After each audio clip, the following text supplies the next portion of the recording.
et tirez-en la leçon. Si nous avons écrit ce livre, c'est justement pour vous faire profiter de nos erreurs et vous éviter d'en faire à votre tour. Comment utiliser ce livre ?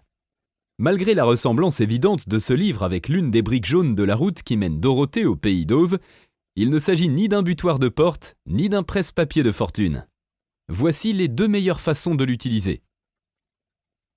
Si vous souhaitez vous informer sur un point particulier comme la délégation ou le recrutement, vous pouvez consulter le chapitre correspondant et obtenir des réponses rapidement, en moins de temps qu'il ne vous en faut pour dire « Où est le rapport que je vous ai demandé la semaine dernière ?» Si vous voulez un cours intensif de management, lisez ce livre de bout en bout.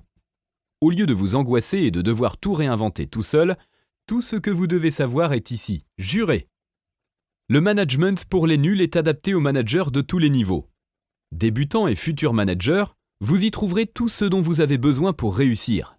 Et vous, les managers expérimentés, vous serez invités à vous ouvrir de nouvelles perspectives et à porter un regard nouveau sur votre philosophie et vos techniques de management.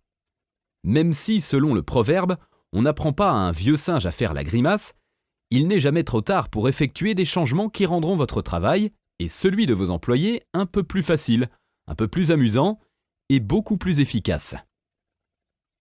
Comment ce livre est organisé ? Le management pour les nuls comporte 6 parties, décomposées en chapitres, consacrés chacun à un sujet précis.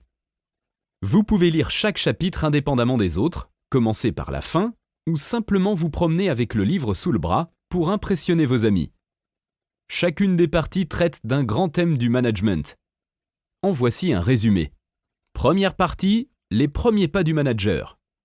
Les managers qui réussissent ont plusieurs compétences de base.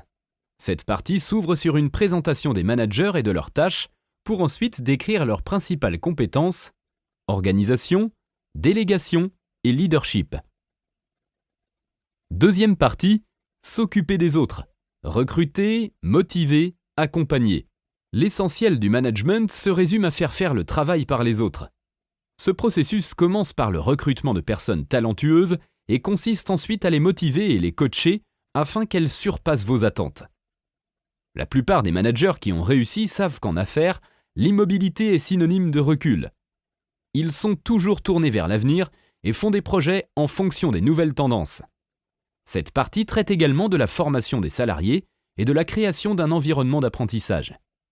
Troisième partie, obtenir des résultats.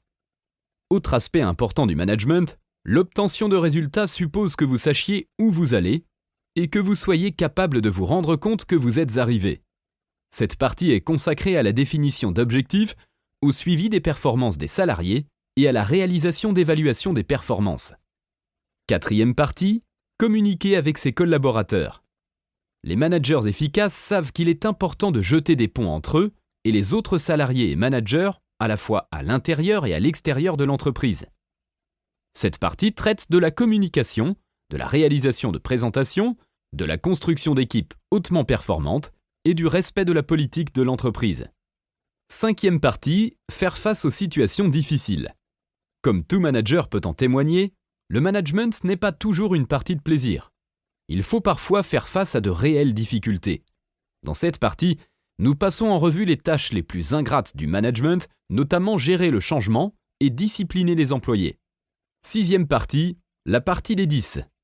Nous concluons ce livre avec la partie des 10. Un ensemble de chapitres divers et variés comportant chacun 10 informations que tout manager doit connaître. Vous pouvez vous y reporter lorsque vous avez besoin de vous rafraîchir rapidement les idées sur les stratégies et les techniques de management. Icônes utilisées dans cet ouvrage. Dans la marge de gauche, des icônes jalonnent le texte pour attirer votre attention sur des informations importantes. En voici la liste. Trucs, conseils ou astuces pour faciliter le management. Attention, avertissement à prendre en compte absolument sous peine de voir la situation exploser, soyez vigilants. À retenir, informations à garder en mémoire pour être encore plus efficace. Test, encadré grisé situé à la fin de chaque chapitre, contenant un mini-questionnaire sur le sujet traité. Si vous lisez un chapitre en entier et souhaitez vérifier que vous en avez saisi les principaux points, faites le test.